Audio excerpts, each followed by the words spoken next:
It's 2:15 and the time keeps rolling on. I can see the light, but there's still shadows on the wall. The first place I want to start is with the lyric, it's 2:15 and the time keeps rolling on. I can see the light, but there's still shadows on the wall. Yeah, go ahead, Don. That was something that Don pulled out of thin air. Well, like it was, obviously relating the time to the situation, right? Like 2:15 obviously is sort of an honoring of the children, especially that was the number that was pretty symbolic for a lot of the country when that was discovered in Kamloops. And 2:15 and the time keeps rolling on. That was sort of, when we were writing that line, my thinking about that was like, these things keep happening over and over and over again. And then, I can see the light, but there's still shadows on the wall. I'm just saying our past is sort of still here and present. And the things that, the light sort of, again, that's symbolic of like, just hope is there, but we're always reminded of the hardships. And that was sort of that idea. And that whole first verse, was really, what I hope people take away from it is, essentially a survivor who's kind of like lost their life to what they went through in residential schools, and they're sort of been struggling in addictions. And I know that that's not everybody's story, but that was definitely the heartbeat we went with. Because, I mean, again, I know I can't speak for Kyle, but I know for sure we've both probably encountered, many people who are survivors over the year who really lost their identity and suffered because of it. Yeah. Well, and that line, I have to say, I mean, Kyle, you said it just came out of like thin air. You pulled that out of thin air. That almost feels like a spiritual, something, an ancestor or something kind of sent that to you, Don, because it is what a way to kick off a song. I mean, when you understand what's happened, it's 2:15 and I literally rewound it again. And I'm like, am I hearing that right? It's 2:15 and the time keeps rolling on. And I went, that right there, if I stopped the song right there would be enough for me to go, holy smokes. But then to continue, like I said, I can see the light, but there's still shadows on the wall. That's so very much what is happening in this country today. Still today, where, there is this essence of, okay, well, now we're talking about it. Now it feels like there's this awareness where people almost didn't want to acknowledge our past. And now, we are not only, I don't think we're not only being forced to, but now there's a sense of people wanting to, right? Wanting to really learn about who we are, not just as Indigenous people, but non-Indigenous people as well. Like, who are we all together? Black, white, like in this country, and the 2:15 to hit it right out of the gate. And so for both of you, I'm going to ask you the same question. In writing this song, and I mean, the easy question to ask would be, why did you decide to write this song? But rather, I'd like to know, in writing the song, what has it been therapy for you? Has it kind of helped you process a lot of the emotions and a lot of the things you might be feeling? Well, it might be worth kind of going back a bit with the genesis of the song, because I know for you, Kyle, we hadn't met yet, but Kyle tuned into after the 2:15 was discovered, the 215 children were, I keep saying discovered, but I know the proper word is uncovered, because we knew those children were out there somewhere.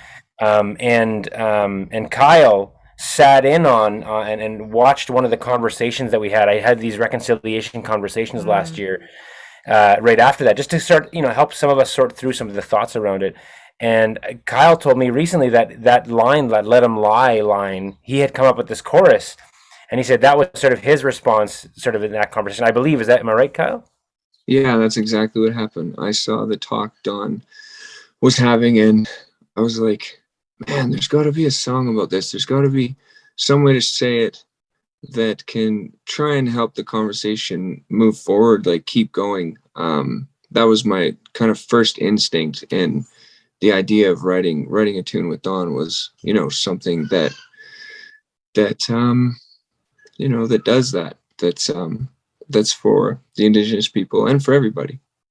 And I'm glad you touched on that, Kyle. You know, for Indigenous people, I know it's coming out right around Indigenous Peoples Day on the 21st. It'll be premiered on the 14th, right? But as much as it is for Indigenous people, it's a song about what you know, the community has gone through and still continues. The challenges really that the community continues to face. But when we step outside the Indigenous community, what do you hope non-Indigenous people take away from a song like this one, like Let 'Em Lie? Yeah, I think it's so important that we're educating people who don't know that much about it. You know, that's the most important thing, and that, you know, just spreading awareness and giving the people the opportunity and the space to be heard, and for people to talk about what happened, and giving them the space to start to heal, I think is important, you know. Yeah, and I think when you share the story of somebody who has been through it, and this is not Kyle's story nor my story, but this is the stories of our relations and people who have been through this, and again, it's not everybody's story, but we felt like if we can give those that weren't in it, that don't fully understand the repercussions of residential school, well, here's the story of this character who, again, we've met people like this in our lives. And here's the other really interesting thing, MJ, is we sat down a couple weeks ago before we were launching this thing, and we said, I brought it up. I said, guys, let's make sure that we're not trying to capitalize on an atrocity here, and find a way to elevate and highlight these stories so that people are aware and make it not about us. And that's a tricky thing, because we're also, you know, musicians, we also are entrepreneurs, we're business guys, we have to think about that on one hand. On the other hand, we decided that maybe one of the better things to do off the top was to start sharing with a few survivors. So the last week or two, we've shared this song with a few folks that we know are residential school survivors, just to get some perspective from those who've had that lived experience. And that's been honestly tremendously valuable, hearing some of the stories that have come back already. Been mind-blowing. Yeah. Mm-hmm. Like what in particular, if you can share one? Well, here's one that really struck a chord in a big way. There is an Indigenous elder here in Winnipeg who I reached out to, and after the uncovering of the 215 children, she went to Ottawa and did a 2-day fast. And in her fast, she had these visions, and the visions were of the horses, which are in the music video, and which we mentioned in the song, which she said was the spirit of the people. And then she also talked about sort of the location we shot the video. She said, I saw that in my visions. So it was really interesting to hear that what we were trying to portray was it part of the visions that she had in her mind. And so she really kind of felt a major connection to this song. On the other hand, we also heard, I don't think I've caught you up with this yet, Kyle, but I heard from another individual who has really struggled with us talking about alcoholism in this way, because that's not the full story of Indigenous peoples, and we know that. But again, speaking at it from this one character's perspective, I know that it has been one of those things for a lot of Indigenous folks who really fell into the battle of in the battle of addictions, and not at their own fault. It's been at the fault of the system and the way that they were basically pulled away from their identity and who they are. And one of the effects of that has been addictions. And so we wanted to tell that story. And so it allows us to have these deeper conversations. And we know not everybody's going to see and meet us eye to eye. And that, to me, that's okay. I feel like the problem is if we can no longer have discussions about that. That's where the real problem lies. And I'm totally okay with people not always seeing what we're trying to put down. But I think at the end of the day, it's really about having space for that conversation to be had. Well, and the larger conversation, again, and I do not want to take away that this is a song about Indigenous people and the Indigenous community. I don't want to take away from that whatsoever. But what I will add to what you're saying, Don, is that when you're talking about addictions, and I'll tell you, when you and Kyle, you mentioned awareness. Absolutely. When we talk about alcoholism and addictions, drug addictions, There are so many stereotypes, and that is one of them, and one that we probably hear often about Indigenous people. And there's this sort of essence, like the fault and the blame is on the person or the group of people who find themselves, with alcoholism, and any other addiction. What I think you've done here with the song, and what we've talked about a lot since the discovery of the 215 children, is that we've talked about mental health as a whole for so many years. There's so many, discussions surrounding, trauma. What's happened now is that we are now associating that with the trauma of Indigenous people and other communities as well that I can personally relate to. There's a generational trauma that is manifested in a variety of different ways, and addiction is 100% one of the ways. And so I'm glad that that's what you chose to what is reflected in this song, because I mean, addiction as well, I think it doesn't matter. I mean, it goes far beyond one racial community, right? That's something that we all struggle with. But here's one instance, right? And this is why people, right? This is why people. And so I don't know the definition of addiction.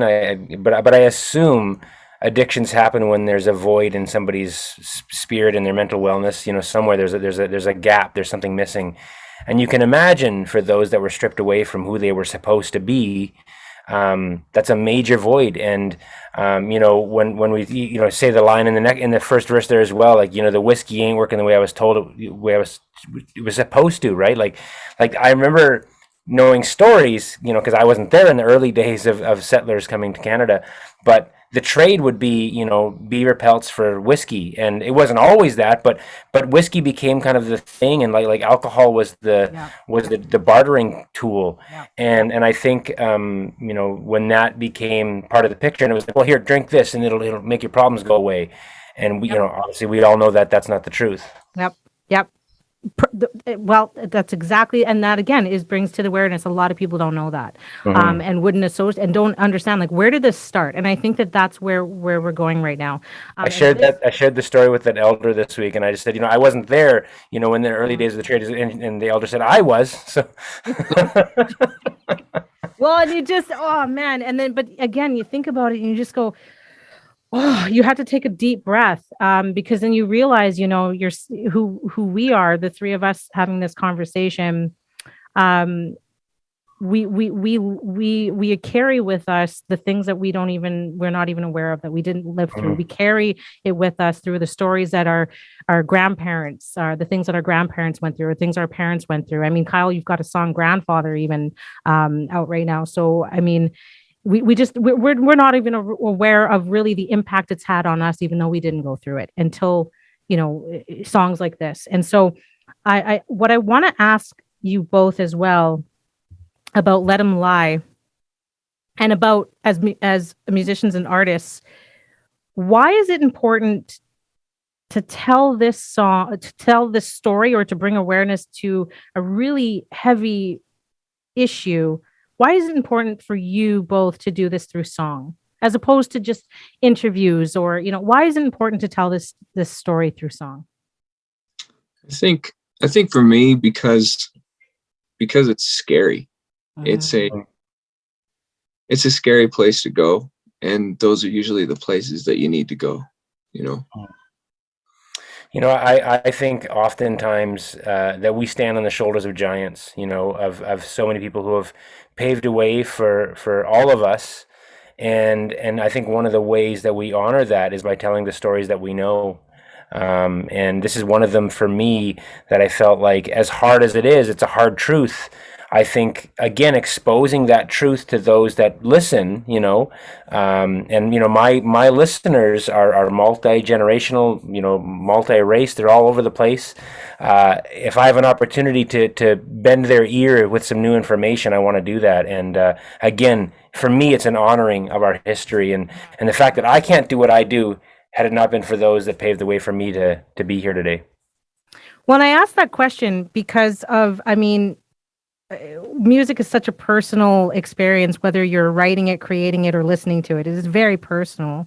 And I asked that question, and I want to go back to what you said for a moment here, Kyle, because you said it's scary. What is scary about it for you? What do you mean by that? I think just facing the stories, letting in all the things that happened, and looking at, how the people were treated, and the uncovering of the bones and everything. It's just a lot. It's very, very scary to kind of put something out there and be a part of the conversation. It is. And also that, like Kyle and I'm speaking again for you, Kyle, I hope that's okay, but we're not experts on this. I think we take it in and we internalize it, and then that's what sort of like exudes from us when we write songs is the stuff we're taking in. And so if we're inundated with news about whatever, and there's every day there's just loads of news about terrible and harsh things, it really is important for guys like Kyle and I too to make sure we temper our lives with good stuff and fill our souls with our kids' lives and all the good stuff too. But for us, I think this just happens in response to what's going on. And again, I do think there's this sense of duty that I love the songs I got out there. I love the Wasn't the Dresses and the the church songs. Those are fun songs. Those all mean a lot to me. But it's songs like this that I think will be part of my legacy. As I look back as an older man one day, and look back at my history, and this will be one of those songs that I was really proud to be part of. Yeah, me too, for sure. I mean, we only know what we know, and we just have to do our best to try and help any way we can. Mm-hmm. We only know what we know when we know it, and that's the thing, right? And that changes hopefully, and that's what you both are doing. And it sounds like to me, and I'm very grateful that you both have been really open in sharing your thoughts on the song and the issues in our community. And it sounds like to me, because I know, Don, you've had many conversations since, right? Since the 215. But it sounds like for both of you, it's, and maybe I'll ask the question instead of assuming, is it easier for you to talk about these things in song than it is maybe in a conversation like this? Like, and I'm talking about vulnerability here because you're right. It is scary. And especially in this culture too that we have where you may say the wrong thing and someone's going to get offended in some sort of way. Canceled. Yeah, I mean that's very real. Even though it's a personal feeling that you're expressing, somebody is always going to take issue. So I'm wondering is it easier for the two of you to allow yourself to be vulnerable in talking about this and expressing the pain and the heartbreak through song versus having one-on-one conversations with someone about it? Like, and I'm asking a question based on myself. It's easier for me to say what I want to say on the radio using one of y'all's songs, right?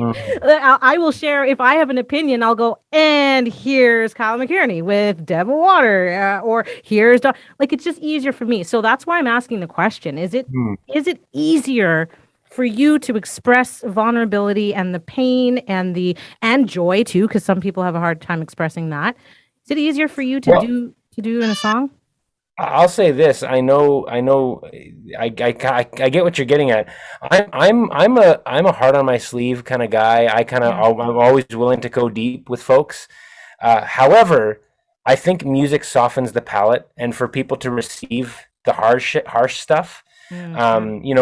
Conversation is one thing, but when you hear music, like the second I heard Kyle sing some of this song to me, I was in. I've known of Kyle for a little while, but until I heard him sing, I was like, oh man, like I'm in. Like I get it, because like the music, that famous line where words fail, music speaks, right? So even if you stripped all the lyrics away and you just listen to the music, it's gonna move you, right? So I think music softens the palate, and the lyrics are part of that. And it allows for deeper conversations, and I think it also it gives us 3.5 minutes to get a point across before we have further discussion.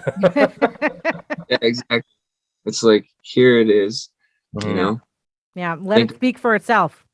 Yeah, I mean, for me, I guess it just depends who you're talking to. You know what I mean? Sometimes conversation is is easy, and it's great, and it's very simple to be vulnerable. But when you're talking, to the masses, and you're speaking to a whole bunch of people, yeah, doing it this way is a wonderful way to do it. I mean, it's like it's separate from you, and then you can have a conversation about it later if you want to, right?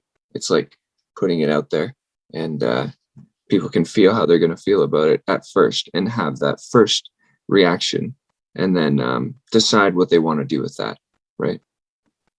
Bang on. Yeah, bang on. Thank you. Thank you to you both. And I just want to express, if I haven't already, I'm pretty sure I have, but I'm going to do it again. I want to express my respect to both of you for writing such an important song. Again, as you said, Kyle, in the beginning, a very heavy but hopeful song, and that is very much apparent in it. And so I have so much love for you both, and thank you very much, because as I said, I know this song gearing up for Indigenous Peoples Day and whatnot, but I feel very personally connected to the message myself. Especially that line, I can see the light, but there's still shadows on the wall. Holy heaven help me. You said it a while ago, MJ, but the idea that maybe there's something sort of a spiritual element to this, and somebody else sort of helping us write this. I don't know about you, Kyle, but this song fell together so easily. Like, we were on the phone or on the Zoom for an hour and a half, which for me, I'm usually not taking 3 hours into a write and we're still not done. But this song came together quite quick. Yeah, it wrote itself for sure.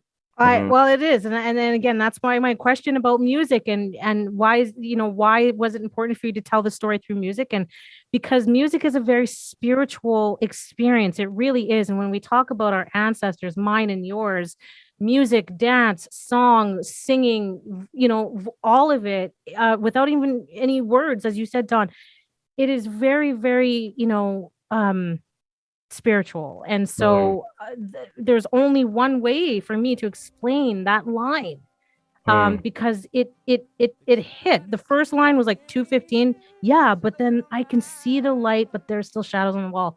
That's everybody. And suddenly I'm listening to someone else's story because it resembles my own. So that's why I think it is so well done, and just right. It's like thank you, right, for receiving it and putting it out. So much love to you both, and I wish you both the best as always. I hope to see both of you soon, for sure. But big. I'm not even. I feel funny saying congratulations. What I want to say is thank you. Thank you, MJ.